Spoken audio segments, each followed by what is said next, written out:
Goeiemôre, goeiemiddag, goeienaand en welkom weer eens by Straatwys. Nou vandag wil ek met jou praat oor die term manifestasie. Daai woord wat die laaste paar jaar skielik oral begin opduik op Instagram, YouTube, podcasts en in gesprekke en veral nadat die boek The Secret uitgekom het. Vir party mense is dit amper 'n towerwoord wat sê visualiseer net hard genoeg, fokus, voel dit en boom, dit sal gebeur. Aan die een kant het jy die groepe wat so sit wat sê logika tel nie noodwendig nie, realiteit tel nie alleen nie en omstandighede tel nie. Jy dink dit, jy voel dit en die heelal skuld jou om dit vir jou dan te gee. Aan die ander kant het jy mense soos my oorlede ma wat geglo het aan feite en logika en inligting en harde werk. Vir hulle klink manifestasie soos wensdenkery wat sê jy kry nie dinge deur te glo nie, sou sy gesê het, jy werk vir dit. En dan is daar nog 'n derde groep gelowiges, mense wat sê God is in beheer. Jy kan planne maak soos jy wil, droom soos jy wil, maar uiteindelik besluit God alles wat jy kry, wanneer jy dit kry en of jy dit ooit gaan kry. En as jy al 'n ruk lank na my luister, sal jy weet ek hou nie van of scenario's nie. Ek dink baie in en.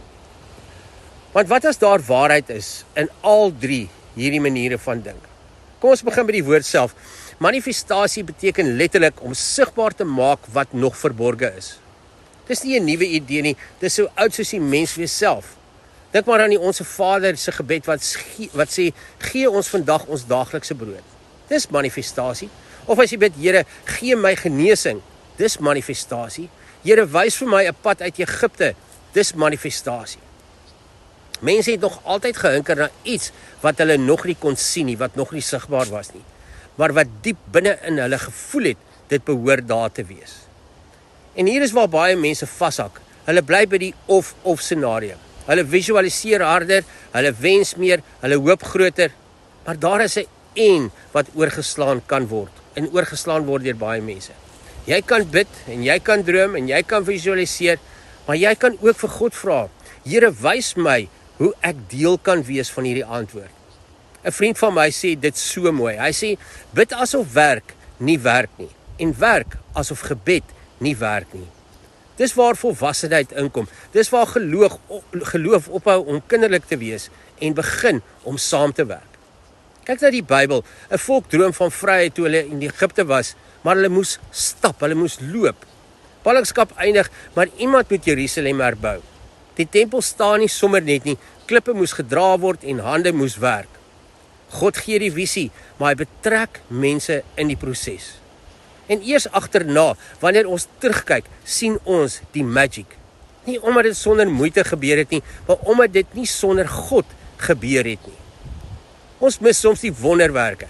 Die feit dat jy dalk vanoggend wakker geword het, dat jy 'n gesprek gehad het, dat jy iemand raak geloop het of 'n nuwe persoon raak gesien het, dat daar 'n idee in jou kop gekom het, dalk 'n app wat jy kon aflaai, 'n kontak wat jy gemaak het of 'n geleentheid.